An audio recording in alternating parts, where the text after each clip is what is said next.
7 को कोर्ट का ऑर्डर निकला है और 26 को पुलिस वाले एफआईआर काट रहे हैं सर। मतलब 7/3 को ऑर्डर निकला है और 26/3 को एफआईआर लगती है। बिल्कुल सर। तो इतना लंबा समय क्यों? सर वो तो वो जाने सर। अच्छा एफआईआर लग गया सर 26 को। अच्छा, तो ये किसके खिलाफ आईपीसी 420 आईपीसी 409 के तहत किसके खिलाफ लगी है एफआईआर? एफआईआर लगी है सर ब्रांच मैनेजर अमानुल हक, बैंक एम्प्लॉई इमरानुल हक, एचडीएफसी एम्प्लॉई बैंक टोडा। अच्छा, जी सर। तो अब क्या कार्रवाई हुई इस पे? कार्रवाई सर अभी इन्वेस्टिगेशन हो रही है सर। एफआईआर लगने के बाद उनका ये कहना है कि हमारे बैंक में टेक्निकल प्रॉब्लम हुई थी जिसकी वजह से ये जो स्टेटमेंट है ये फ्रॉड निकले हमारे बैंक। अभी हम आपके सामने लेके आए हैं वो स्टोरी है डिस्ट्रिक्ट डोडा की और एक बैंक से रिलेटेड है। एक शख्स जो कि एचडीएफसी बैंक में जो है 85,000 रुपये की एफडी करवाते हैं और जब वो उस 85,000 की एफडी में 15,000 रुपये ऐड ऑन करवाने के लिए जाते हैं कि चलें उसमें जो है लाख रुपया जो है एफडी हो जाएगी, बैंक में जाते हैं वो और उन्हें वहाँ पे पता चलता है कि वो एफडी जो उनके द्वारा 85,000 रुपया करवाई गई थी वो निकाल ली गई है। और वो शख्स उस समय हैरान हो जाते हैं क्योंकि उनके द्वारा वो एफडी जो है वो नहीं निकाली गई होती है और वो जो है बैंक से जो है कांटेक्ट करते हैं और उनसे मालूमात करने की कोशिश करते हैं और वहाँ से उनको जो है स्टेटमेंट्स दी जाती हैं कि आपने कब कब जो है ये एफडी जो है वो यहाँ से तुड़वाई है, निकवाली है। और उस शख्स के द्वारा वो एफडी निकवाली नहीं गई थी, इसके लिए उसने जो है शिकायत जो है वो दर्ज करवाई बैंक में भी और पुलिस स्टेशन जो है वहाँ पे भी, लेकिन कोई भी कार्रवाई जो है वो नहीं होते देख जो है उसके द्वारा कोर्ट का दरवाज़ा जो है खटखटाया गया डोडा में और वहाँ से जो अब कोर्ट के ऑर्डर्स आए हैं उसमें जो है बैंक के जो बैंक पे जो है 420 के तहत जो है एफआईआर लगाने के जो निर्देश जो हैं वो दिए गए हैं पुलिस स्टेशन डोडा को। और हमारे साथ ख़ास बातचीत में मौजूद हैं वो शख्स जिनके साथ ये सारा पूरा मामला जो है वो सामने आया है। हेलो, वालेकुम सलाम जनाब, आपका नाम जानना चाहूँगा मैं सबसे पहले। जी अरफाज भाई, मेरा नाम जाफर मलिक है। मैं डोडा से मैं डोडा से बिलोंग करता हूँ सर। तो जाफर भाई क्या पूरा मामला है, ये जो कोर्ट के ऑर्डर्स हैं क्या पूरा कहानी है, इसके पीछे की ज़रा तफसील से बताएं। अरफाज भाई मसला ये है कि 7 जून 2018 को मैंने अकाउंट ओपन किया था एचडीएफसी मेन ब्रांच डोडा में सर। ठीक है। इंडिविजुअल अकाउंट, कोई जॉइंट होल्डर, कोई जॉइंट अकाउंट नहीं था सर। अच्छा। उसके बाद मैंने सर 8/9/2020 को मैंने एफडी बुक कराई थी सर। हाँ जी। एफडी बुक कराई सर मैंने 85,000 की सर। 85,000 की? जी सर। उसके बाद ठीक बुक कराने के बाद 15 दिन के बाद मैं बैंक विजिट करता हूँ सर। हाँ जी। तो मैंने कुछ और अमाउंट उसमें ऐड कराना था सर। अच्छा। बैंक वालों का बोलना ये है कि आपने अपनी एफडी में से पैसे रिकवर कर लिए हैं। कितने? फुल जितना भी था 85,000। अच्छा, 85,000 रुपये आपने निकाल लिए है? उनका ये बोलना है कि आपने एफडी में से पैसे निकाल लिए आपने, आपका अमाउंट यहाँ कुछ भी नहीं है बैंक में। ठीक है। मैंने उनसे ये बोला कि मैंने एटीएम से ट्रांजैक्शन की है या मतलब क्या कहते हैं विड्रॉवल से निकाले हैं, तो आप मुझे भी ये कहते हैं फुटेज दिखाइए सर। हाँ। तो इन्होंने ये लाइटली ले लिया सर। अच्छा। ठीक सर। उसके बाद कम से कम मैं 2-2.5 महीने मतलब हर दिन बैंक जाता रहा। उसके बाद सर मैं मैनेजर को एप्लीकेशन देता हूँ सर 26/2/2021 को सर। पहली एप्लीकेशन दी थी सर, उसके में सर हमारी एक मिस्टेक हुई थी, उसमें अब एक डिजिट का थोड़ा मिस्टेक हुआ था, तो उसके बाद हमने दूसरा दिया था सर एप्लीकेशन। अच्छा। ठीक है सर। तो उन्होंने ये कहा था कि एप्लीकेशन देके उन्होंने कहा था कि हम आपका ये जो अमाउंट है रिफंड कर देंगे सर। अच्छा। वर्बली कोई रिटर्न में नहीं दिया था सर। अच्छा। ठीक। उसके बाद में 2-3 महीने और ज्यादा रहा बैंक, तो मुझे लगा था ये मेरा अमाउंट वापस कर देंगे। अच्छा। उसके बाद सर मैंने एसएचओ पुलिस स्टेशन डोडा में एप्लीकेशन दी थी सर। तो थोड़ी बहुत वेरिफिकेशन हो गई थी लेकिन कुछ खास नहीं हुआ। अच्छा। उसके बाद सर मैंने एसएसपी डोडा एसएसपी को मैंने एप्लीकेशन दी थी सर, तो उसके बाद भी वेरिफिकेशन हुई तो ज्यादा कुछ नहीं हुआ। ठीक है। ठीक है, लास्ट में सर फिर मुझे कोर्ट जाना पड़ा सर। डोडा? जी सर, डोडा कोर्ट कॉम्प्लेक्स। अच्छा।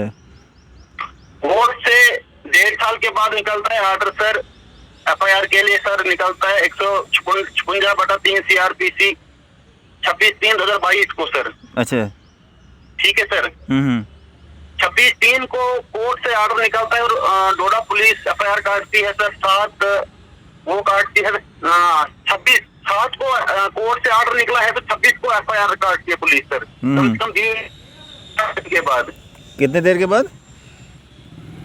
7 को कोर्ट का ऑर्डर निकला है और 26 को पुलिस वाले एफआईआर काट रहे हैं सर। मतलब 7/3 को ऑर्डर निकला है और 26/3 को एफआईआर लगती है? बिल्कुल सर। तो इतना लंबा समय क्यों? सर वो तो वो जाने सर। अच्छा। एफआईआर लग गया सर 26 को। अच्छा, तो ये किसके खिलाफ? IPC 420 IPC 409 के तहत किसके खिलाफ लगी है एफआईआर? एफआईआर लगी है सर ब्रांच मैनेजर अमानुल हक, बैंक एम्प्लॉई इमरानुल हक, HDFC एम्प्लॉई बैंक डोडा। अच्छा जी सर। तो अब क्या कार्रवाई हुई इस पे? कार्रवाई सर अभी इन्वेस्टिगेशन हो रही है सर। एफआईआर लगने के बाद उनका ये कहना है कि हमारी बैंक में टेक्निकल प्रॉब्लम हुई थी जिसकी वजह से ये जो स्टेटमेंट है ये फ्रॉड निकले हमारे बैंक से। अच्छा। लेकिन एफआईआर लगने से पहले ये सब नहीं बोला था। एफआईआर लगने के बाद उन्होंने ये कहा कि बैंक में कुछ प्रॉब्लम होने की वजह से एफडी में से पैसा निकल गया और एफडी में से पैसा खुद ही वापस दिया गया। अच्छा। एफआईआर लगने के बाद उनका ये बोलना है सर। अच्छा, तो अब आप क्या चाहते हैं, क्या मांग करते हैं? हम ये मांग करते हैं कि जितना भी मुझे कोर्ट चार्जेस वगैरह और अपना जितना भी खर्चा लगा है वो मुझे मिलना चाहिए और जो मेरी एफडी थी विद इंटरेस्ट। हाँ जी। जी, तो वो मुझे वापस मिलनी चाहिए सर। जी जी। आइंदा वो किसी के साथ ऐसा नहीं कर सकेंगे सर। ऐसे बहुत सारे लोगों के साथ हुआ है सर। अब हर कोई इतना आगे नहीं आ पाता है सर। मैंने 2 साल लगे मुझे ये सब करने के लिए। तो क्या लगता है, आज आपको क्या लगता है कि अगर आप बैंक के पास जाते, क्या आपको आपका पैसा मिल सकता था अगर आप ये कोर्ट की कार्रवाई या पुलिस की कार्रवाई नहीं करवाते? तो कोर्ट और पुलिस की कार्रवाई करने से पहले मुझे कुछ भी नहीं, वो मतलब बात तक भी नहीं कर देते वहाँ पे। अच्छा। जी सर, मैंने उनसे मैंने कहा था मुझे फुटेज दिखाओ कि एटीएम से कितने पैसे निकाले हैं। जी जी। अकाउंट खोलते वक्त मेरा नंबर मैंने जो अकाउंट खोला था ना सर, मैंने सेविंग खोला था। हाँ जी हाँ जी। और मैंने एटीएम के लिए अप्लाई नहीं किया था। अच्छा।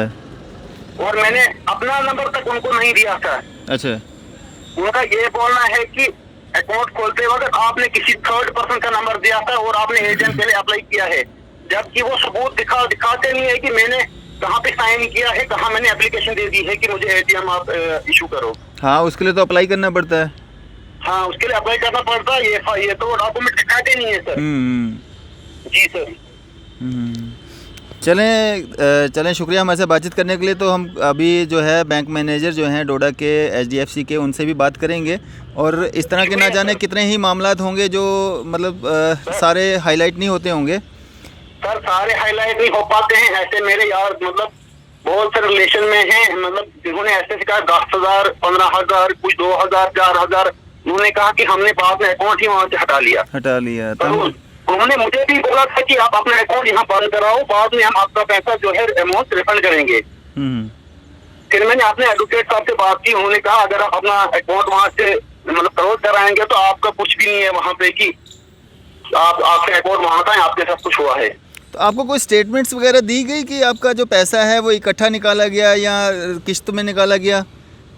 सर मेरे पास सब स्टेटमेंट थे। उन्होंने स्टेटमेंट तो मेरे पास थे, लेकिन अब बोलते हैं वो कि वो स्टेटमेंट गलत निकले हैं, जबकि स्टेटमेंट गलत निकल नहीं सकता है कंप्यूटर से। तो कितनी किस्तों में जो है वो पैसे निकाले गए थे वहाँ से? सर वो एक ही दिन ट्रांजेक्शन को 380,000 की सर, मतलब एक ही टाइम 80,000 एटीएम से निकला है। वो स्टेटमेंट आपको जो है ट्रांजेक्शन किया ही नहीं है, वो अप्लाई किया ही नहीं है एटीएम के लिए। वो स्टेटमेंट बैंक ने आपको प्रोवाइड किया? बिल्कुल सर, 2-3 बार किया है सर। पुलिस को भी दिया है, मुझे भी दे दिया है सर। अच्छा। चलें, शुक्रिया हमारे से बातचीत करने के लिए। शुक्रिया। थैंक यू सर अफराज भाई।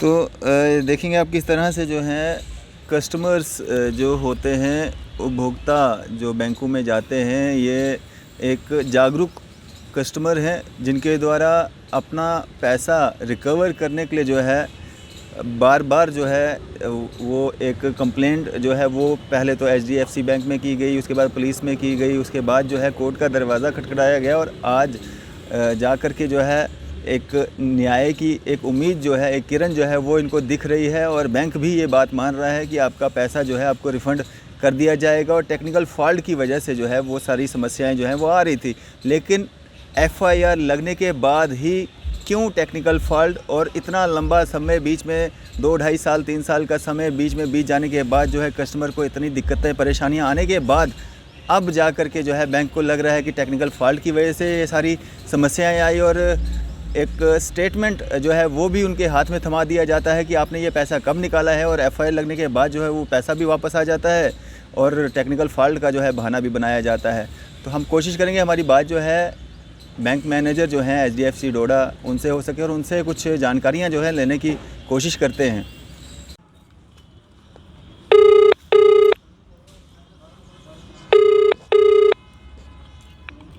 Hello sir good morning. Good morning sir. Hello. Hello हाँ जी sir good morning. Morning morning. Sir कहीं रास्ते में शायद ना? हाँ कौन बोल रहे हो? आपसे एक ज़रूरी बात करनी है सर। मैं अरफाज अहमद डैंग बोल रहा हूँ न्यूज़ सर इंडिया से, जम्मू से। कहाँ से? जम्मू से। हेलो। हाँ कहाँ से बोल रहे हो आप? जम्मू से बोल रहा हूँ, जम्मू से मीडिया से। जम्मू से किससे? मीडिया से जम्मू से। अच्छा जम्मू में मैं एक्चुअली ट्रैवल कर रहा हूँ अभी ना, अच्छा तो हाईवे पे हूँ, बात नहीं कभी करेंगे वहाँ, ठीक है? कितनी देर के बाद करूँ मैं फ़ोन आपको?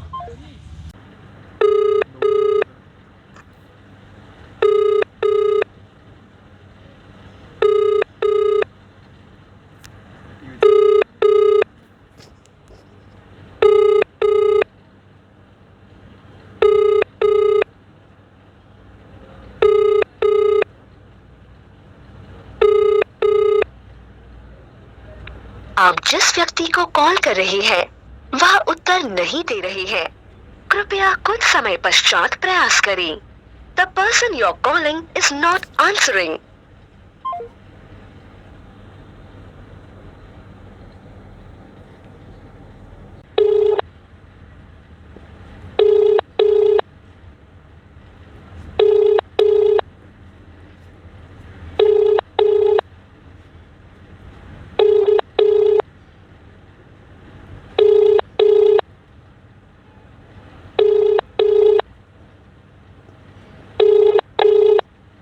The person you are calling is not answering.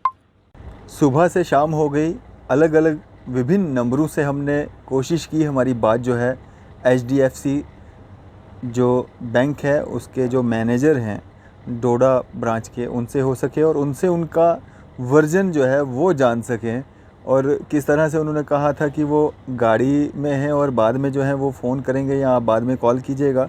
हम सुबह से ही लगातार उनके संपर्क में हैं और काफ़ी बार अलग अलग नंबरों से जो है उनके साथ कांटेक्ट करने की कोशिश की, लेकिन कोई भी रिस्पांस नहीं मिला। और कहीं ना कहीं जो ये कोर्ट के ऑर्डर्स हैं जिसका पालन करते हुए जो है डोडा पुलिस ने जो है एफआईआर जो है दर्ज की है और 420 में जो है एफआईआर दर्ज की है।